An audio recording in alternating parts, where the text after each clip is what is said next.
그런데 이 바이러스의 확산 속도보다 더 빠른 것이 있었습니다.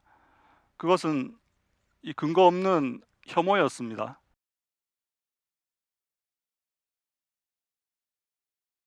저는 대구 계명대학교 동산병원 이비인후과 김동훈입니다. 지난 8월 중순부터 코로나19 확진 환자가 수도권을 중심으로 다시 급속하게 늘어서 걱정이 많으시죠. 선병자의란 말이 있습니다. 병을 먼저 알아본 사람이 그때의 경험으로 어, 나중에 그 병을 앓게 된 사람에게 의사가 될 수 있다는 뜻입니다. 이미 알고 계시듯이 대구는 지난 2월 말 정말 큰 위기를 겪었고 힘겹게 극복해 가고 있습니다. 오늘 저는 코로나19 1차 유행으로 대구가 얻게 된 교훈을 여러분과 함께 나누고자 합니다. 저는 헤드미러가 상징인 이비인후과 의사입니다. 그렇지만 지난 2월 말부터는 방호복을 입고 헤드미러 대신 고글과 페이스 실드를 써야 했습니다. 코로나19 환자의 급증으로 의사가 부족하다는 소식이 여기저기서 들려와서 연구실에 머물고 있을 수만은 없었습니다. 지난 3월 초부터 대구 달서구 선별진료소와 거점병원이었던 대구 동산병원에서 힘을 보탰습니다. 2020년 2월 18일 대구에 코로나 첫 확진 환자가 나왔습니다. 외래를 보고 있는데 오후가 되니까 간호사가 저희 병원 응급실이 폐쇄되었다고 알려주었습니다. 드디어 올 것이 왔구나 그런 생각이 들었습니다. 그런데 저녁이 되니까 대구 지역 상급 종합병원 4군데 응급실이 순차적으로 모두 폐쇄되었습니다. 시민들은 정말 극심한 불안감을 느꼈고 얼굴에서 웃음기가 사라지게 되었습니다. 2월 18일 첫 확진 환자가 나오고 이후 10명, 23명, 50명, 70명 이렇게 환자가 늘어나더니 2월 29일에는 급기야 741명이 새로 확진되었습니다. 많은 환자가 확진을 받고도 입원할 병실이 없어서 집에서 대기해야 됐습니다. 입원을 하지도 못하고 사망한 환자도 발생했습니다. 정말 바이러스의 확산 속도는 놀라울 정도로 빨랐습니다. 그런데 이 바이러스의 확산 속도보다 더 빠른 것이 있었습니다. 그것은 이 근거 없는 혐오였습니다. 특히 코로나19 감염증이 중국에서 시작되다 보니까 중국 사람과 중국에 대한 혐오가 극심했습니다. 중국에서 오신 이주 노동자분들은 최근에 중국을 다녀오신 적도 없고 중국에 계실 때 우한이라는 곳에 가본 적도 없지만 집 밖을 나오지를 못하셨습니다. 어떤 식당은 중국인 출입 금지라고 써붙여 놓기도 하고 중국인 유학생들은 자취방을 구하기도 좀 힘들었습니다. 세계보건기구에서는 병명을 붙일 때 특정 지역 이름을 붙이지 말라고 몇 년 전부터 권하고 있습니다. 왜냐하면 그 지역에 대한 혐오감이 들기 때문인데요. 기억해 보시면 처음에 코로나19 감염증이 확산될 때 우리는 우한폐렴이라고 불렀습니다. 그러한 명명 자체가 상당히 많은 사람들에게 상처를 남기게 되었습니다.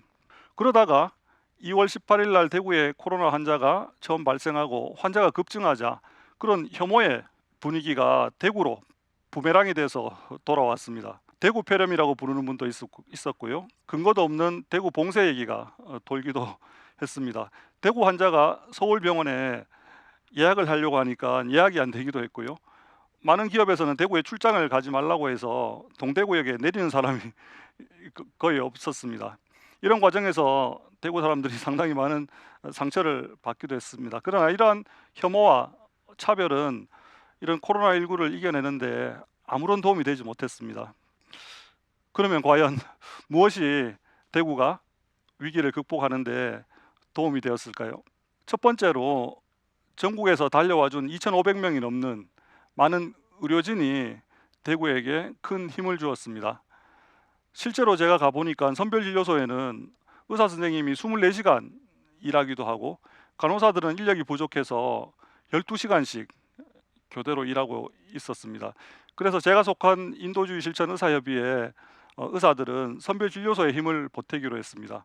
그래서 저희 홈페이지에 같이 일할 분들을 찾는다고 올리면서 사실 걱정이었습니다. 한 명도 지원을 안 하면 어떡할까 그런 걱정이 있었는데 하루 만에 무려 20분이 넘는 분들이 대구로 달려오겠다고, 또 대구에 있는 의사 선생님들도 많이 자원해 주셨습니다.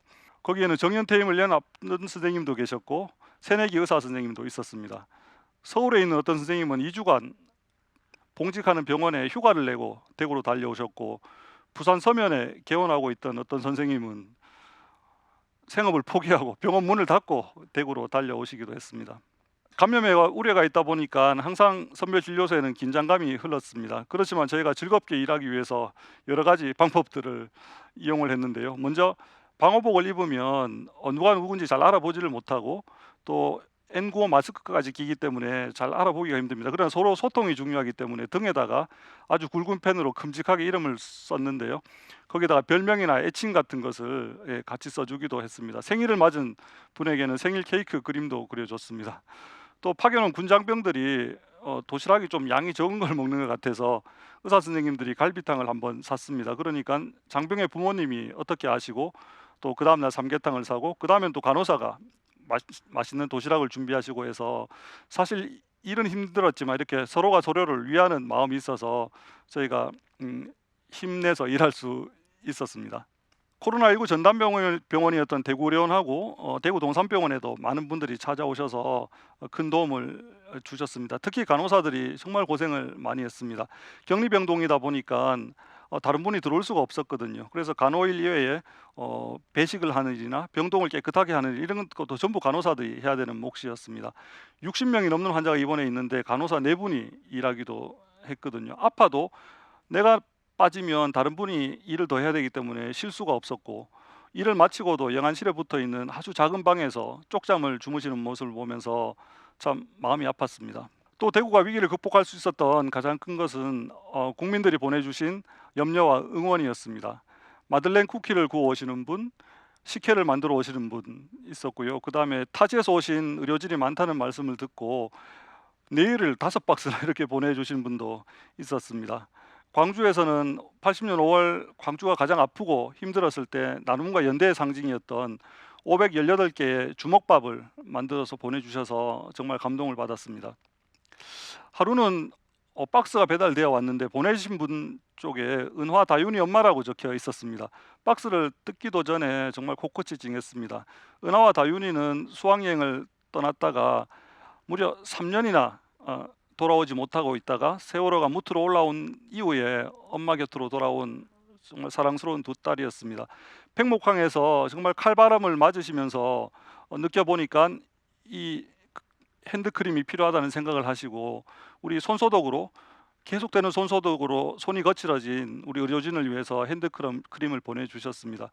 그 핸드크림을 한 개씩 가슴에 안고 그 편지를 같이 읽는데 제가 읽다가 다 읽지를 못했습니다. 울컥해서 다 읽지를 못했는데 저 말고도 많은 간호사들도 눈시울이 붉어져 있는 모습을 볼 수 있었습니다. 많은 손편지가 도착했습니다. 게시판이 부족할 정도였는데요. 아이들은 동영상을 많이 보내줬는데 저에게 의사 선생님 코로나 환자 돌보다가 선생님이 아프면 안 돼요. 의사 선생님 화이팅! 이렇게 동영상을 보내줘서 힘들 때마다 그걸 다시 돌려보면서 큰 힘을 얻을 수 있었습니다. 대구가 또 위기를 극복할 수 있었던 가장 큰 힘 중에 하나는 그림자 노동을 해주신 많은 노동자분들입니다. 의사와 간호사가 영웅이라고 많이 이렇게 칭찬을 받았지만 저희가 칭찬받을 수 있었던 것은 이렇게 보이지 않는 곳에서 헌신해 주신 폐기물 처리 노동자분들, 청소해 주신 노동자분들, 지하 보일러실에서 수고해 주신 분들, 방역업체 노동자분들, 이런 분들이 저희에게 가려져 있었지만 그렇게 열심히 노력해 주셨기 때문에 저희가 안심하고 환자 치료에 전념을 할 수 있었습니다. 하루는 용역업체 직원들 쉬는 방에 가보니까 정말 스티로폼 하나만 깔고 거기 누워 계셔서 정말 마음이 아팠습니다. 왜냐하면 저는 편안한 소파에 앉아서 많은 분들이 보내주신 간식을 먹고 있었거든요. 청소하시는 노동자들께서는 새벽 6시 전에 나오셔서 저희가 벗어놓은 수술복을 다 치우시고 선별진료소를 닦고 또 닦으셨습니다. 대부분 아주 적은 시급을 받으시는 외부 용역업체 비정규직 노동자분이셨는데 병원에서 하루 한 개 공급받는 마스크도 감사하다고 하셔서 참 놀랐습니다. 이분들이 상당히 허술한 그런 방호복을 입고 계셨는데 제가 입는 방호복에는 관심이 많으면서 이분들의 방호복에 대해서 관심을 기울여 드리지 못해서 정말 마음이 아프고 죄송했습니다. 그리고 쪽방 상담소나 이주노동자 센터와 같이 늘 어려운 이웃들을 위해서 함께해 주시는 분들이 이런 감염병 확산 시기에도 큰일을 해주셨습니다. 특히 이런 바이러스는 우리 취약계층에게 훨씬 가혹하게 다가왔습니다. 그래서 이렇게 먹을 수 있는 것들, 손소독제, 마스크 같은 것을 챙겨서 쪽방 주민들을 찾아다니면서 건강 상태도 확인하고 그렇게 했습니다. 바이러스는 또 사람을 가리지 않았지만 마스크는 사람을 가려서 공급이 되었습니다. 미등록 이주 노동자들은 건강보험이 없다는 이유만으로 마스크도 살 수가 없었거든요. 그래서 이주 노동자 센터에서 마스크를 나눠 드렸는데 그 마스크 이름이 평등 마스크였습니다. 이런 감염병이 확산되는 시기일수록 누구든지 공평하게 건강권을 누릴 수 있었으면 좋겠다, 그런 바람이 있어서 그렇게 이름을 붙였고요. 그 다음에는 보건소하고 인도주의 실천 의사협회가 같이 힘을 모아서 공단 안에서 이주 노동자를 상대로 코로나 바이러스 선별 검사도 했습니다. 이럴 때는 미등록 이주 노동자도 단속이나 추방에 걱정 없이 와서 검사를 받을 수 있었습니다. 무엇보다도 대구가 이렇게 위기를 극복할 수 있었던 가장 큰 것은 시민들의 높은 시민의식이라고 생각합니다. 정말 마스크를 철저하게 꼈고요. 그 다음에 사회적 거리두기를 정말 열심히 했습니다. 대구에 동성로라고 있는데 주말에 유동 인구가 50만 명이 넘거든요. 그런데 정말 사람이 하나도 없었습니다. 그래서 바이러스를 멈추려면 사람이 멈춰야 된다는 그 아주 단순한 원리지만 그걸 철저히 실천하기 위해서 노력을 했고, 그랬기 때문에 바이러스의 추가적인 확산을 막을 수 있었다고 생각이 됩니다. 이처럼 전국에서 달려와준 의료진 여러분, 그 다음에 응원을 보내주신 국민 여러분, 그리고 보이지 않는 곳에서 수고해주신 그림자 노동자 여러분, 취약계층에게 손길을 보내주신 많은 분들, 그리고 개인 방역에 최선을 다해준 우리 대구 시민들, 그리고 정말 열심히 도와주신 우리 방역 당국 덕분에 대구는 이러한 위기를 극복할 수 있었습니다. 그러나 아직 끝난 것이 아닙니다. 많은 분들이 포스트 코로나를 이야기하는데 아직은 인 코로나라고 말씀드릴 수 있겠습니다. 아직은 좀 경각심을 가질 필요가 있다고 생각이 됩니다. 특히 수도권을 중심으로 지금 2차 확산이 되고 있어서 많이 우려가 되고 있습니다. 그렇지만 우리 대구가 지난 봄에 겪었던 그런 교훈을 잘 기억한다면 충분히 이겨낼 수 있으리라고 생각이 됩니다. 혐오하고 차별하고 미워하는 그런 마음은 사실 방역에 아무런 도움이 되지 못했고, 또 치료 과정에서도 아무런 도움이 되지 못했습니다. 서로가 서로를 배려하고 서로가 서로를 응원하고 또 따뜻한 연대의 손길을 내미는 그런 마음만이 우리 사랑의 백신이 되어서 마침내 우리가 코로나19를 이겨낼 수 있을 거라고 생각이 됩니다. 지금까지도 잘 이겨왔다고 생각이 됩니다. 그러나 이러한 교훈을 살려서 우리가 더 열심히 한다면 머지않아 코로나19를 완전히 이길 수 있으리라고 생각이 됩니다. 네, 들어주셔서 감사합니다.